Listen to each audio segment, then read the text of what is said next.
Well, good evening, everyone, or good afternoon, depending on what coast you're on. Um, so glad that you have stayed with us through day one of the 2021 NACHW Unity Conference. Again, my name is Denise Octavia Smith, and I'm a CHW, and have the great honor of being the first ED of the National Association of Community Health Workers. And with me on the panel is a woman who's become a dear friend and mentor and leader in my life. Her name is Wandy Hernandez-Gordon. You've met her earlier in the agenda today. She is the chair of the National Association of Community Health Workers Board of Directors. She is a founder of NACHW and a founder of many other initiatives and organizations. And that's part of why we are here today. So Wandy, let you say greetings and then we can get started. Yeah, I'm very excited. Hello, everyone. Very excited to be here and actually to lend a space to be able to have a dialogue, just to chat and to talk about each other's experiences. I know that Denise and I come with experiences, but I'm pretty sure you also come with experiences as well. So please feel free to, once we actually begin, please feel free to provide those to us, and we'll let you know how, and hopefully we'll be able to do that. So yeah, I'm really excited to be here.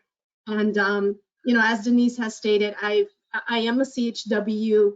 I used to be a consumer of a CHW. I actually did the work of a CHW. My whole family comes from CHW work. And I am actually doing, as of now, doing a lot of implementation of CHW services regionally and out of state. So I'm really excited. As Denise was stating, I am the co-founder and the vice president of the Illinois CHW Association, and as well the chair of NACHW. And so, those are my passionate hobbies, because as you all know, we don't get paid for all this, right? All this beautiful work. But you know what? It actually comes with other rewards that are really unmeasurable and really, don't need the money to be able to be, it's all about the passion, the commitment, the dedication, and just, being supported throughout the whole process. And so, yeah, I have over 25 years of experience. And so I'll give you guys more information as we get into this little charla. So nice to be here. Excellent. So, Wandy and I, we cannot see all of you. We know that folks are joining. I see the numbers increasing, but we want to extend our hearts to you, our greetings to you. We really want you to feel how grateful we are and how wonderful it is to have you with us today. So we also want to make sure that we can connect with you through the question box. So Wandy's going to ask a quick question just to test and make sure that we can see all of your responses, because we want this to be interactive. There are no slides in this presentation, so you can sit back and sort of relax and take in the conversation that we're going to have. So Wandy, let's throw a fun question to the attendees and make sure that we can connect with them.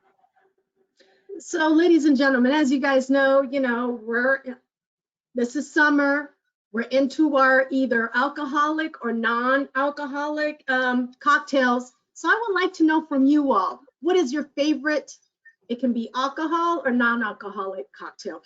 And so please state that on the question box, right?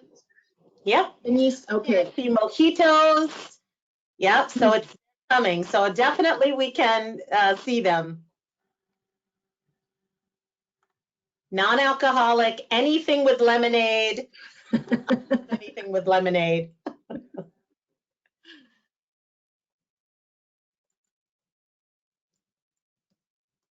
I love lemonade. Folks. Okay. Got it. Strawberry lemonade. Okay, now we're getting interesting. Yep. I like the Virgin Mojito. Hi, Louis. Great to see you. I can see folks' names, which is so nice. Hi, Felicia. Oh, margaritas. April Thompson, I know who you are, girl. Thank you for being here. Diane, thanks for joining us. Ricardo, thank you for joining us, and congratulations for your continued membership on the board. April, hello.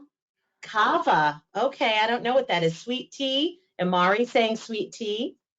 Yeah, wonderful. Well, first of all, we can see your responses, which means we're going to have a good conversation today. And I'm so, so happy. Oh, Kawa is a Hawaiian brew. Thank you. Auntie Nice. Jessie, I believe, is joining us. Beautiful. Okay, well, now we know that we can connect with you. And this is important because we want to feel your closeness, even though we're far away. Listen, you all know that I came on in November 2019 as the first ED. And the reason I want to start with that is because I had never found myself in a leadership position as a CHW. Some of you have heard me mention I've had lots of titles, lots of roles. I've worked with lots of different teams in the community and in health settings, but I'd never found myself as a leader. And this was a moment of a huge leap of faith for me. And it ushered me into a time of mentoring and relationship with Wandy. And so I want to spend the next couple of minutes just asking Wandy, who has been my mentor almost these 2 years, who has trusted me with this role, who I meet with and sit with every week, unless our schedule doesn't allow. We talk about leadership and I receive that mentorship.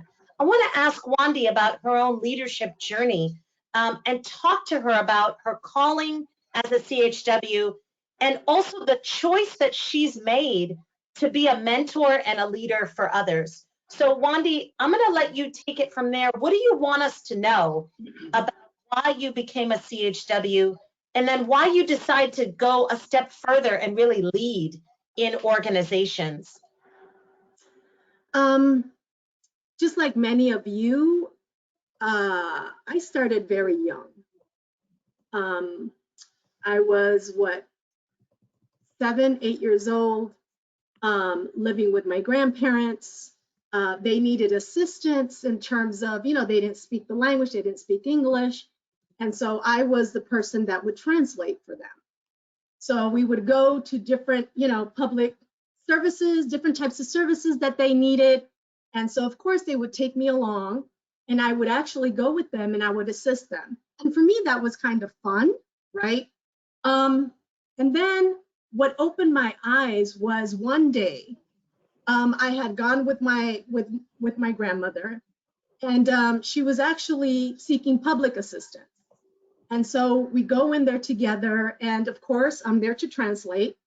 And as soon as we actually see this person, come towards us, she looks at my grandmother and she starts speaking to her in English.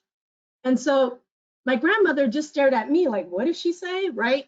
So, and then all of a sudden, I start telling her what she was saying and the lady got so agitated. And she just looked at my grandmother and then she looked at me. And I remember this vividly. And she's like, how long has your grandmother been here? I mean, I know you guys are from Puerto Rico. You guys are actually, from the island. Your grandmother should already know how to actually speak the language. She shouldn't actually rely on you. And I just stared at her. And that really took out the veil that I had. And noticed that something in me had shifted. And right there, being 8, I looked at her and I said, but I'm here. I can translate. I don't have no problem in doing that. I've been doing it for other, locations and for other services that my grandmother have needed. And I don't have no problem in translating. And so she just stared at me and she just looked at me and she, still a little agitated. She said, okay, come on, let's go.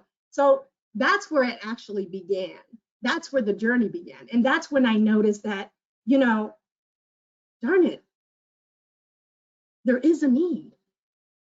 Then I not only did I do it for my grandmother, but I started doing it for other people within my community, that needed public assistance or whatever the case may be. And they felt like they really, needed that extra support. And sometimes they kind of understood the language and felt a little comfortable in speaking it, but they were a little timid. And so that's the reason why they would still reach out to me. And they would say, Wandy, ven, por favor, ven, Wandy, come, please come. We'll wait until you finish school. We'll go. So yes, it was even, so after school, I would actually go and assist them. So I started really young and I started advocating, and I noticed how I would actually stand up, taller, and feel like I had to, at 8, I had to defend my people and be that mediator and that buffer of support, of actually advocating for them as well, and of actually providing them with reassurance that they were going to get the proper assistance that they so deserved. And so, yeah, ever since then, it escalated more and more and more. And to a point where, like I stated earlier, I needed assistance. I had a community health worker come to my house. She assisted me. I knew the ins and outs. And I just continued to, do the work of a community health worker. Got myself involved in social service work, became a case manager, and just started from there. It just really kind of unveiled, unveiled there. Yeah, it just really exploded. And I started noticing that I was actually in different spaces and places in Illinois. I mean, there was a situation where a lot of the CHWs were feeling like they didn't have a voice within their social, within the workforce that they were representing, and all of a sudden we decided to come together to actually talk about those challenges that we were experiencing, right? That we couldn't actually, even advocate for ourselves in the workspaces that we were at. And when we wanted to actually, build our capacity to learn more, we were being shunned to do that. No, you're not here for that. You're here to actually advocate and promote and educate on cancer. That's all we want you to do. And so it was just really challenging because we would go to these houses and we would see that, yes, that was vital, but there was other things going on that they also used to actually, want support from us. And it was really a challenge because we didn't know how to provide that proper support and how to promote it and how to link it. So that's the reason why we created the Chicago breastfeeding, the Chicago Community Health Workers local network. And so just to come together to discuss the challenges that we were having, to try to educate ourselves, to be together. And we would actually do this in our houses. At first it was maybe 15 of us. So we would bring our children. This was during the weekend. We would bring our children, everyone would bring a little, side snack or something, we would come together, have our children, being taken care of from other, older kids. And we would actually chat.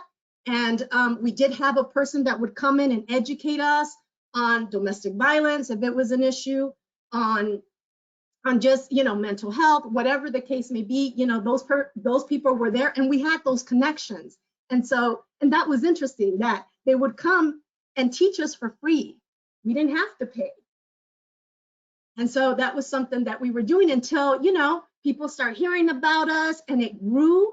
And I became like the coordinator, the location coordinator of it all. And I started looking for different public libraries to be able to host this thing because it was growing too large. At one point, we were having meetings because these meetings would be at first once a month, but then it became too large and we were having people coming from the east side, the west side, the south side that we had to actually do two different types of meetings on the north, east side, or on the west south side, look for a public library space to be able to host those. And that's something that we did, and it grew. And as it grew, we started becoming more vocal. We started, feeling like we started to become more empowered to be able to do the type of work that we did. And as a CHW, and as you know, Denise, when it comes to our communities, we advocate so well for them, right? But when it comes to us, for some reason, we shun. It's really challenging for us to be able to advocate for ourselves. And that has always been like a challenge for many of us CHWs. And, sometimes we need to kind of like reprogram ourselves and feel like, okay, yes, we don't know, what's going on in this arena right here in terms of the public world, right? Policy, but we can learn, and we shouldn't feel uncomfortable to be a part of those spaces and be able to represent ourselves as well, not only our communities, but ourselves. And so, yeah, that's the way it actually just unfolded. But if we continue this, it's going to be a long story, and we'll be here until it's time. I mean, it's just, it's incredible. And again, I only wish that I could see the faces and be in the room with everyone else who is attending. Wandy just sort of opened up this tapestry and sort of gave us just a sort of quick walk around this environment from being a young child and really being called upon first by a family member and then by a community into this incredible need. And really in the context of this disrespect, right? This cultural disrespect, this linguistic disrespect in the system. And how, the challenge of a community pursuing health and well-being goals when you have these sort of language barriers, this disrespect that is really built in. But then you also talked about just the evolution, that you were sort of called into this work and how it began to blossom into something where you found your own strengths. And where you found a sense of community, where there were others, where you could come together and begin to say, hey, wait a minute, instead of just sort of responding, let's talk about the issues that concern us. Let's find the information. Let's invite people in to build our capacity to respond and to be healthy and to be well. And that it actually became an organization, right, that has grown. These are moments along the leadership journey that I bet everyone on this call has. And I'm going to ask people just to post, just begin to drop into this question box moments that resonated with you as Wandy spoke of your own leadership journey. Did it happen for you as a young child? Was it based in the sort of barriers that your community faced, and what were those barriers? Or did you find it later in life? When did you find that community of CHWs? When did you find that community of advocacy? And when did the light sort of come on that you wanted to be in leadership? You wanted to help grow this community, right? Make this community healthy.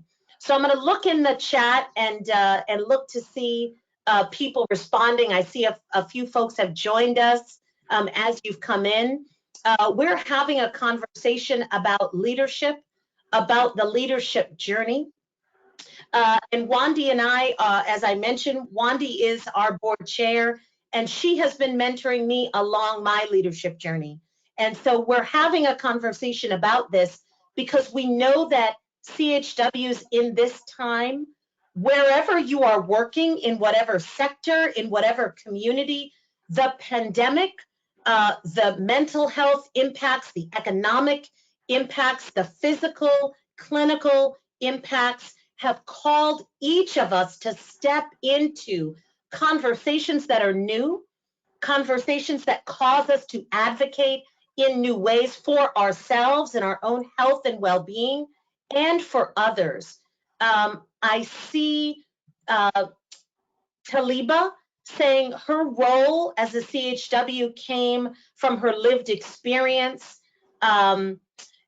Wow, I'm seeing so many different chats here. As a teen mom, I see someone saying, I grew up in poverty and I needed to receive help.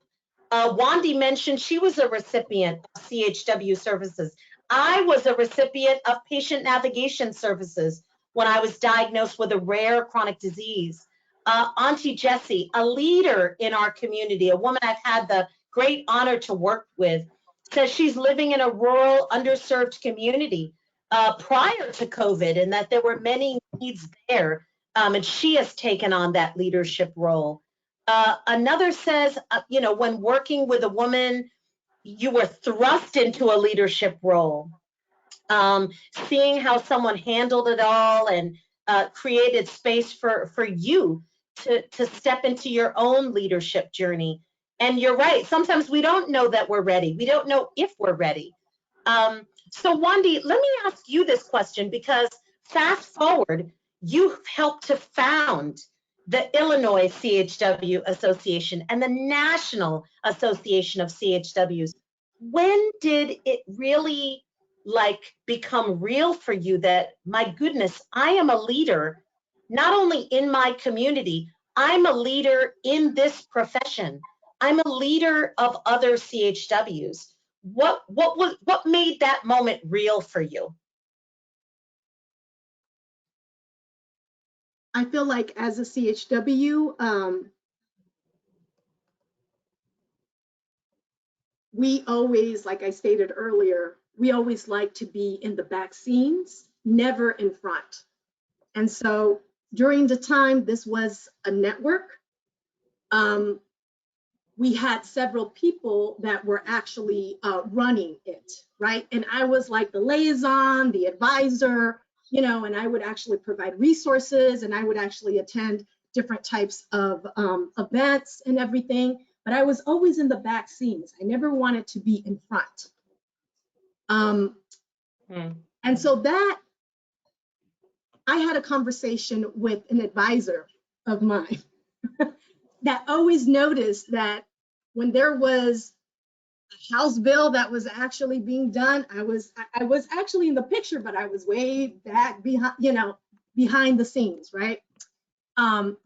Or if there was something, a very historical moment going on within our movement in Illinois, you can see me, but I was in the back. And so this advisor looked at me and said, when are you going to stop being a person from the back and start being the person that I know you can be, and that's in the front and speaking true and actually making history? Stop being in the back. We need you up front.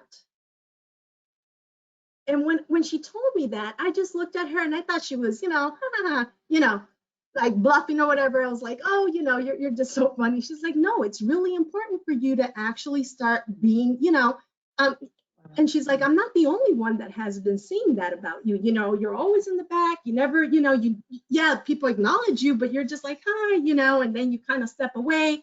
And it's just, the way I had to kind of like really dig down deep.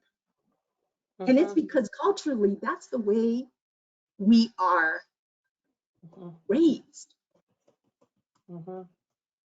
We're raised of being submissive, which I haven't learned that really well, but I didn't take, I took the course, but I failed a little bit in certain areas. But yeah, just to be submissive and to really not, really speak out for yourself too much, because that can hurt you. And so I really had,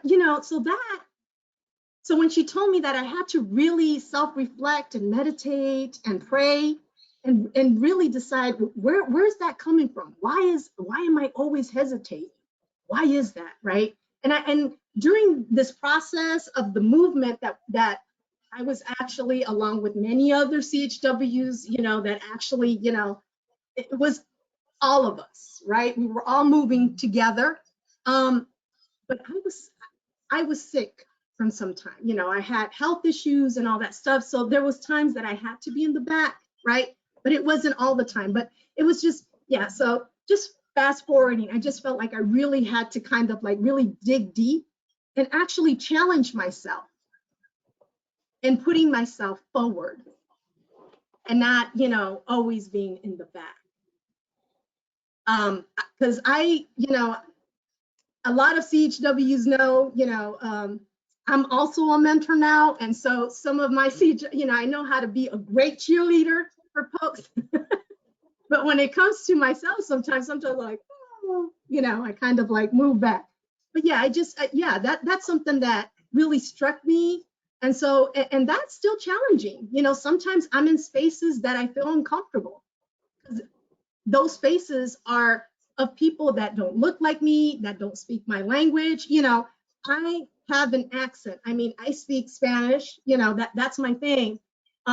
But English, I have to think about it, right? I have to think about the words and all that. So it's a little challenging for me at times, right? And so, that's what kind of like, it becomes a little stressful at times. Yeah. I'm in spaces that I don't feel comfortable, but what makes me stay in those spaces is because I deserve to be here too. They're talking about me. They're talking about my community. They're talking about CHWs, and I'm a CHW, and I do the work, and I go out there and actually, walk those streets. And so that's what makes me stay there. That's what makes me, try to constantly battle that submissiveness, that like feeling like I don't belong here, because, and there's situations where, you hear when you go in those spaces, people look at you funny. And the way they talk to you, they do talk to you, they kind of like, they downplay you a little bit. They don't talk to you the way, they talk among their peers. And so that has a lot to do with it too, right?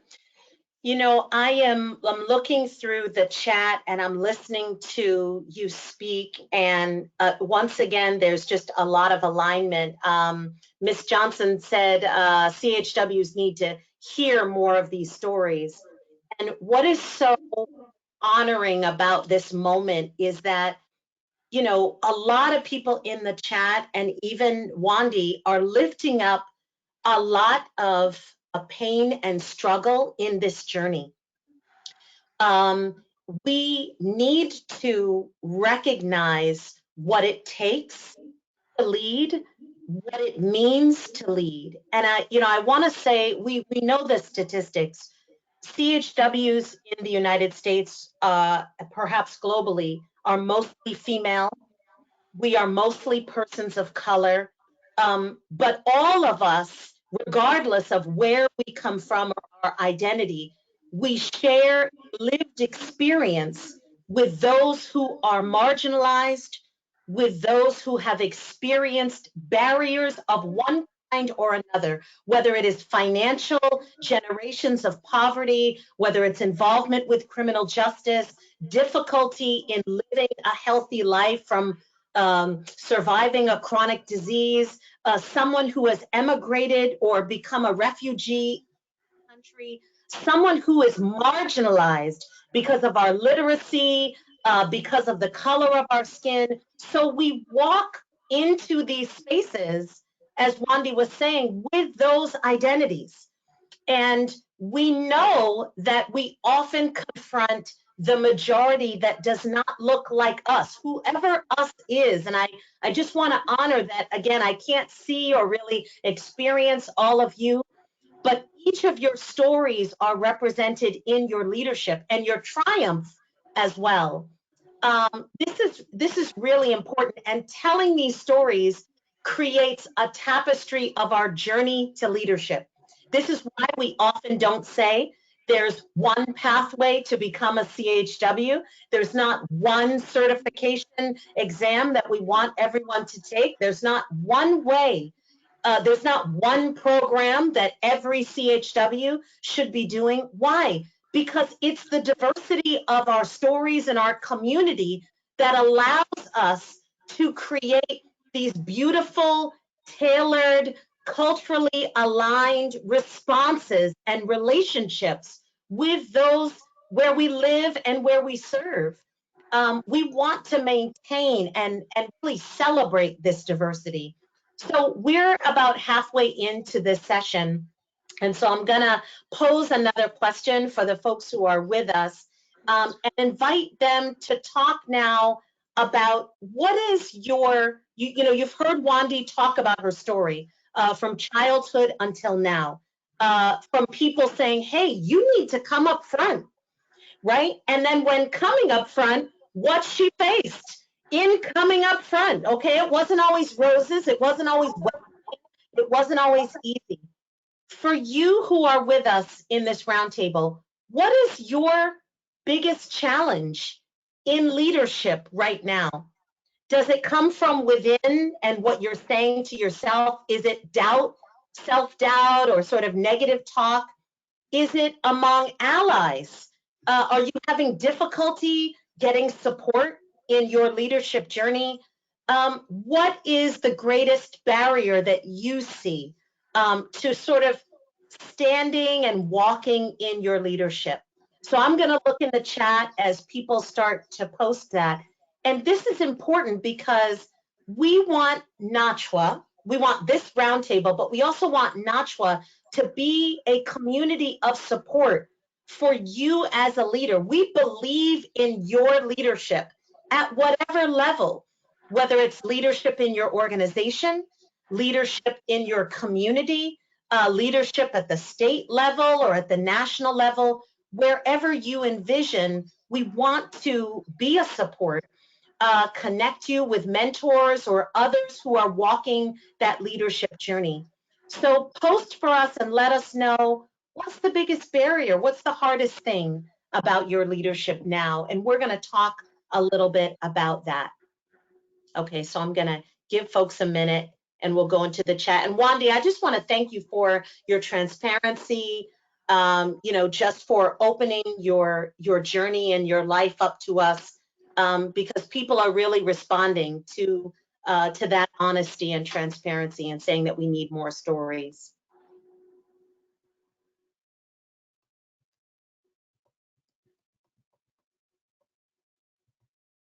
Some of these stories are very poignant and aligned with yours. Folks who had to receive services and then, you know, learned from those experiences and went on to say that they wanted to, you know, impact change in different populations and communities. So challenges in meaningful relationships with government, allies, and other CHWs. Wow, I mean, that's so many different communities, learning their language, understanding how to create authentic partnerships. This is huge, especially during this time when we're called to partner in so many different ways and across sector. So thank you, Auntie Jessie, for posting that. I'm going to look and see if others are sharing as well. Challenges in learning other cultures. Wow, Wandy spoke to that. And there are not only different cultures based on ethnicity and language or faith, but also professional cultures, working with doctors, working with researchers. And that can create a host of challenges and sometimes disrespect or communication barriers. Let me check and see what others are saying.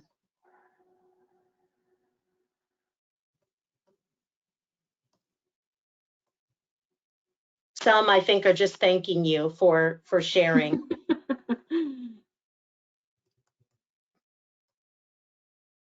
I'm still learning.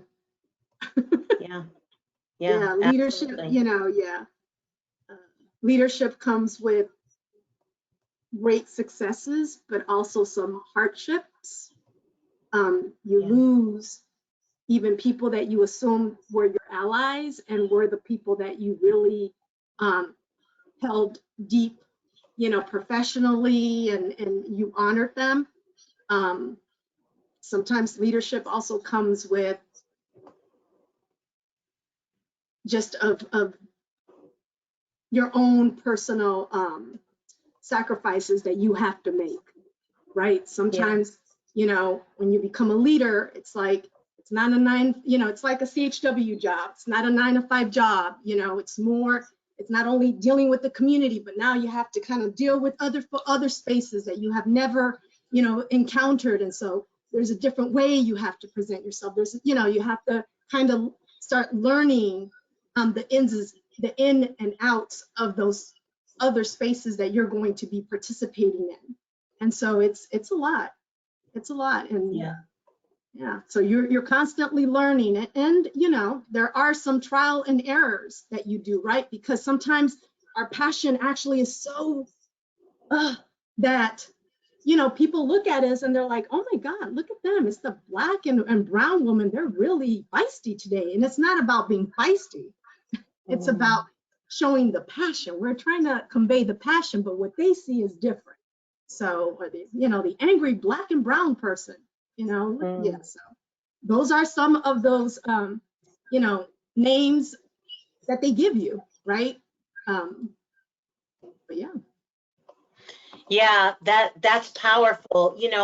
I'm sitting here thinking, about this conversation. We're talking about different cultures, different sectors, different types of environments.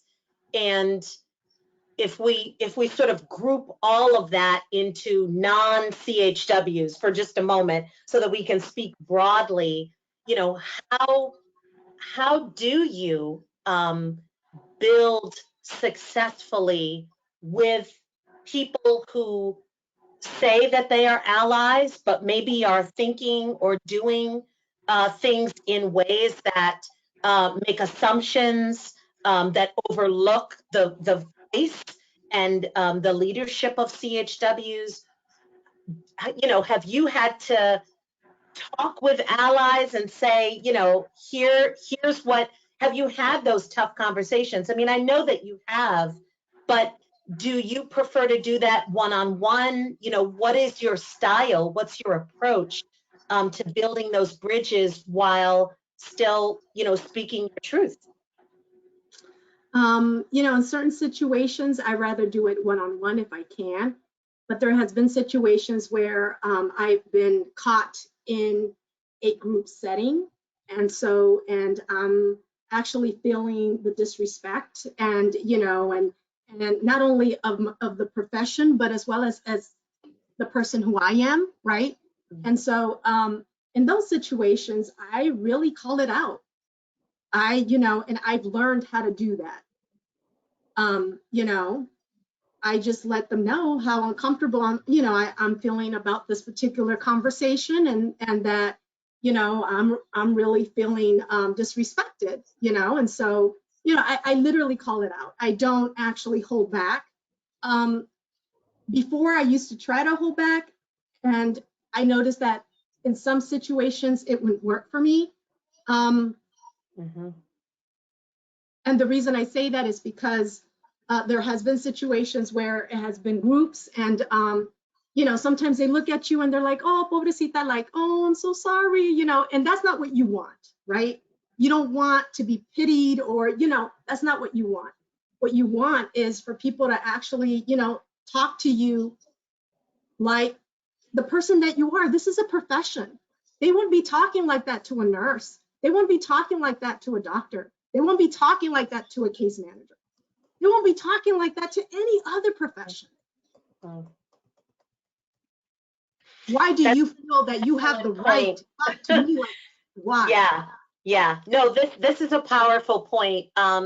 This year, as I've stepped into this leadership role and been entrusted really by the board and by the members with this leadership role, I've been in many of those spaces, and sometimes I'll say, I can't imagine a doctor telling a lawyer what their scope of work is and what their role is and how they should conduct themselves. I try to put it in this place for those professions that people elevate to a certain status, to try and provide a lesson, something for them to look at is, do you see that oftentimes that happens with us from the community, that people make assumptions because they don't understand our profession. And this is an important point. The genesis of our profession, how we cultivate our roles and our expertise. And it is cultivated. There are people on this roundtable who have been walking in this profession for decades. They have made a commitment. They are introspective. They are considerate. They analyze and evaluate their own role and effectiveness. They improve, right, in the areas of their roles. They ask for feedback from their peers, and they collaborate and respect other professions. And it is, of course, the pandemic brought to prominence, oh my goodness, we have this medical response to the pandemic. We've got doctors and emergency rooms and hopefully a vaccine. We've got a public health response. We've got messaging and contact tracing, and we're promoting behaviors, but we don't have a community response. Meanwhile, the community was responding. CHWs were organized amongst themselves for food delivery and diapers and meeting informally and giving out gift cards and going into their own pockets and knowing who was homebound and who was about to deliver a baby and who was not receiving their medications.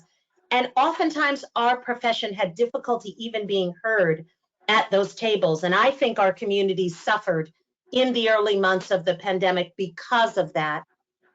Now, fast forward, we're, a year and a half in, and I know that all of the folks on this call, your leadership has been tested, and hopefully you have come out better for it. So as we look at the last few minutes, let me pose another question for the folks on the roundtable. You've shared some of the challenges to developing your own leadership. You've talked about what some of those barriers are. Now, how can the National Association of CHWs aid you in your leadership journey? I have a great leader in Wandy Hernandez-Gordon. She is my mentor. She's also a friend.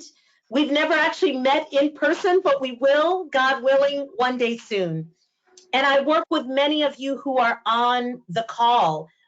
We partner in a variety of ways. We share information. You teach me. You let me know what's happening in your communities. And some of you I'm meeting for the first time, and I hope that you've become members or will consider really coming alongside of NACHW so that we can make this organization something that you're proud of and something that benefits you and your community.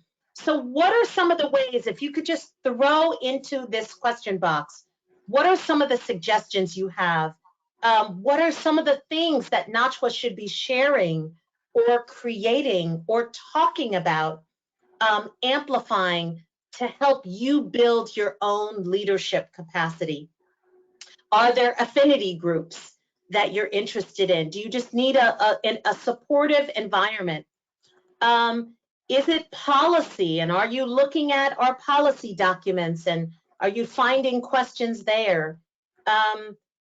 Is it mentoring? Is that something that would appeal to you? Just let us know in these last couple of minutes, and then I'll ask Wandy also to sort of weigh in. Okay, so I'm looking here in the chat.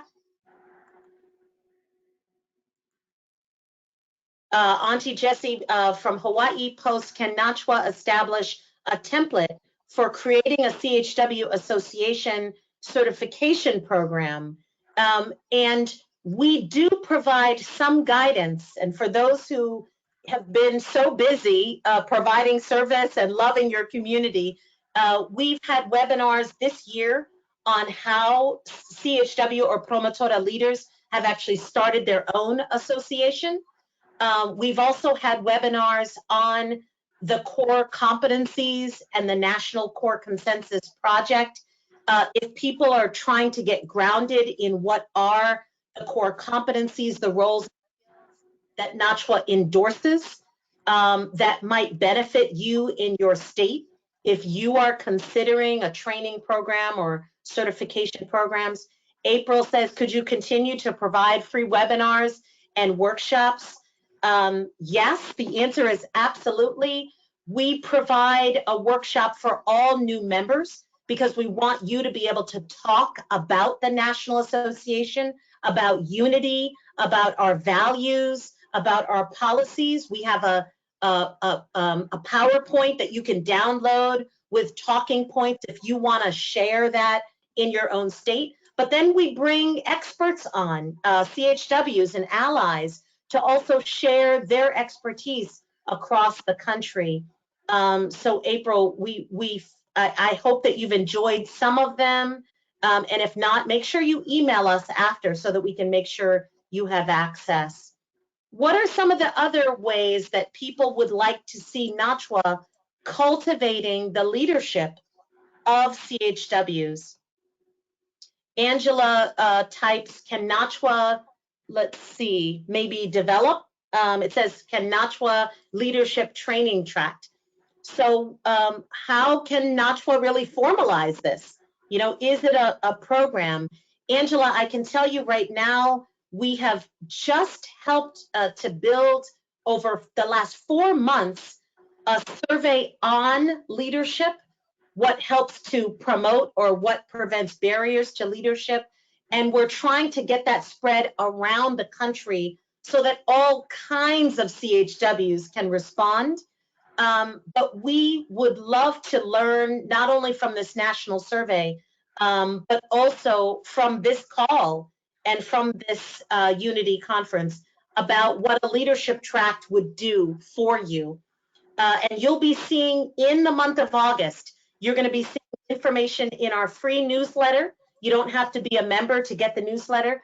You're going to be seeing a survey that we want you to fill out and share with other CHWs and promotoras and aunties and community health representatives so that we can really provide those leadership training resources, mentoring opportunities if you're starting an organization, or other opportunities about building, you know, your initiatives within your state. I'm going to continue to look through the chat. Oh, that's okay, Angela, if you're typing too fast. Okay, other suggestions that people have for Wandy or I? Wandy, how did these suggestions resonate with you? Is this part of the vision that you thought of for NACHW, that we would be cultivating leadership and helping what's, you know, people build their own initiatives in states?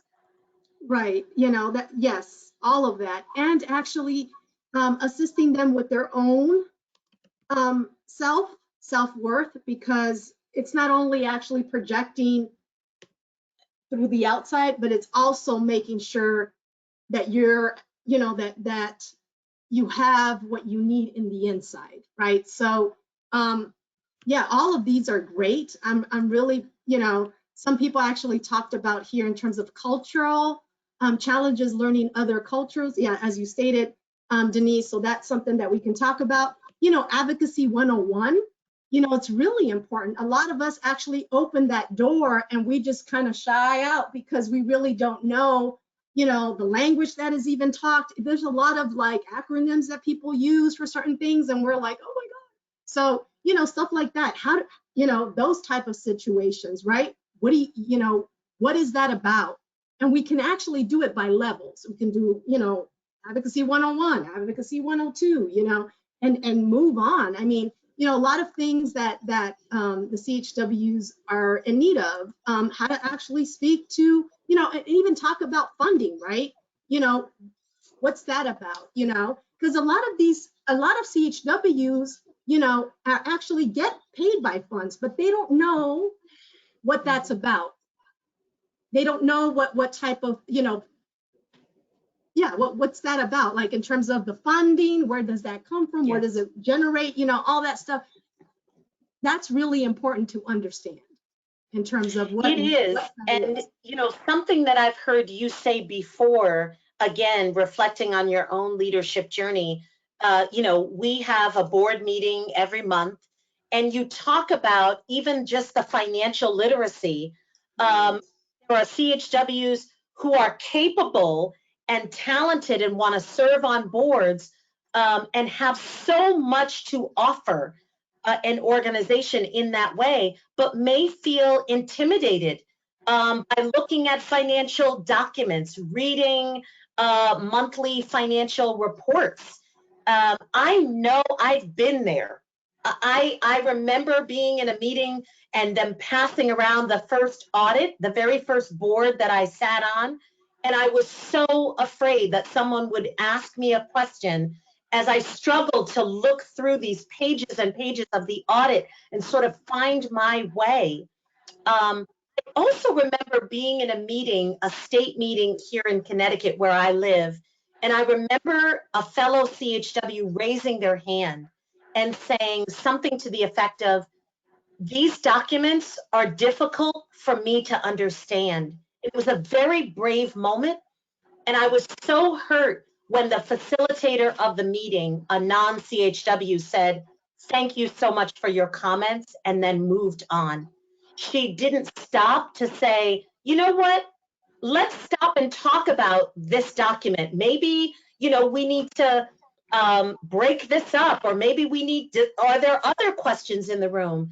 And I just remembered that moment, and I was so hurt, and felt so much compassion because I thought, I've been there. This should not be a sidebar conversation. If people are truly allies, once again, we want to respect everyone's expertise. If you're a financial expert, I want you to teach me and build my skill. But if I am an expert in my community, if I am an expert in surviving a rare chronic disease, or being a single mom, or being homeless, I want you to respect that expertise as well as I bring it forward. Let me just go in here. Kaiko says, "Appreciate what you both are as leaders." Thank you so much. I'm sorry, that was part of your last name. I apologize. It's hard to see the names in the chat. It's Myrene, I believe. Thank you for your kind comments. And of course, Auntie Jessie says, "Wandy and Denise, you are truly inspirational. Mahalo for your commitment and support." We're just so grateful to be here. It's because of you all that we can have this conference and grow in our national membership. We want to see your leadership everywhere. In these final moments, Wandy, I know that we're getting ready for another exciting year, fiscal year 22. As we all know, our fiscal year just started in July. We have a lot of exciting things planned, and I know Wandy's heart is in cultivating leadership. She does it in so many ways. Wandy, what's one thing that you'd love to see? Let's imagine we're in July of 2022, and we've had a year of NACHW activity. What sort of, indication do you want to see in our programming or in our activity or from members that says, hey, we are supporting leadership and the leadership journey of CHWs? I would like to see a professional development track, so that we can actually assist CHWs to be able to not only be able to speak about their profession, but also understand everything that has to do with their profession, all aspects of it. That's really important. That's something I would like to see. And also, I would also like to see some self-care, because I feel like a lot of us don't do that as much. And so it would be nice to actually have some of that as well.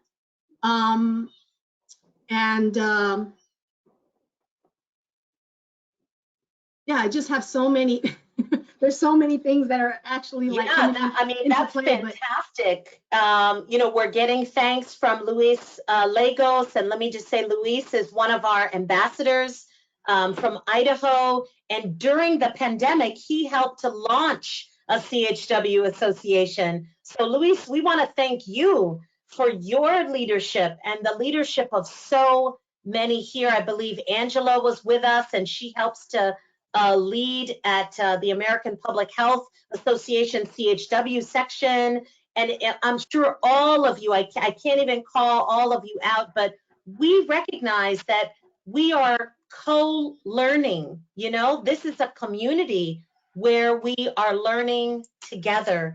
And I've asked that you hold us accountable. And what that means is come to a meeting, right? When we have a town hall meeting, you can't make them all, but come to a meeting. If you can't make the meeting, email me or email Wandy. Our emails are on the website. If you can't find it, just go to info@nachwa.org, get an email to us and give us your reactions. What's working well? What is difficult to find, or what do you need help with? We're growing in our capacity. We're still a young organization, but we are so excited to work with you and see the growth across the states. So it's about time to wrap up. Angela says, thank you both. You're phenomenal women. Oh, that is so gracious and so kind. We love y'all from a distance. Thank you both for all the inspiration words. As all, I always tell myself I am learning every day at CHW. I am proud to be a CHW, and I love my patients and community members. I mean, that sort of speaks for all of us. I thank you. We honor your commitment. Wandy said it best. Remember your self-care as you lead. You know, in my community, we draw a lot on our faith. And there's a scripture that comes to mind that says, the race is not given to the swift or to the strong, but those who endure. We're in this for a lifetime. Whether we're paid or not, we would do it, but we look for the day when our profession is really recognized, where we have a living wage, where we have health benefits, where we are recognized for our leadership, and where we see our dreams come true, families and communities that we serve. So to do that, we have to be healthy, right? We gotta care for ourselves and care for one another. And as a leader, you can remind your fellow CHWs to care for themselves as well. It's been wonderful to have you here today. Wandy, I'm going to give the final words to you, and I just thank everybody for joining. So sorry we couldn't be in person, but it's been wonderful to hear your voices today. yeah, thank you so much, Denise. You know, and I just wanted to state that NACHW's here for you. That's the reason why we built this, because we need something that actually speaks about us without us. And in order for us to be able to do our job, we really want you all to actually participate and join in every aspect of this movement. And you know what, ladies and gentlemen, let's continue to make history, because that's what we do best. So with that, I want to thank you all, and I'll see you all tomorrow. Thank you. Hey, listen, everybody, day 2 starts tomorrow at 8 o'clock in the morning, Hawaii time, and 1 o'clock in the afternoon, Eastern time. So wherever you are in that time zone, the top of the morning, folks are going to be chatting through the Slack and also helping with any technical assistance issues that you have. And then an hour later, so 2 o'clock Eastern time, 9 o'clock Hawaii time, we start day 2. And we have some exciting awards that we're going to be giving out. We've got some special events coming up. I won't signal all of those. We've got another great keynote tomorrow, and then 2 more rounds of workshops. So we hope that you can join us for all or at least part of the Unity Conference. And of course, we want to know how it's been. So if you want to shoot us an email, please do. But thank you for joining us today. We're going to take these notes and all of your input And we just thank you again for being with us. So everyone be safe, get some good rest, and God willing, we'll see you tomorrow. Thank you.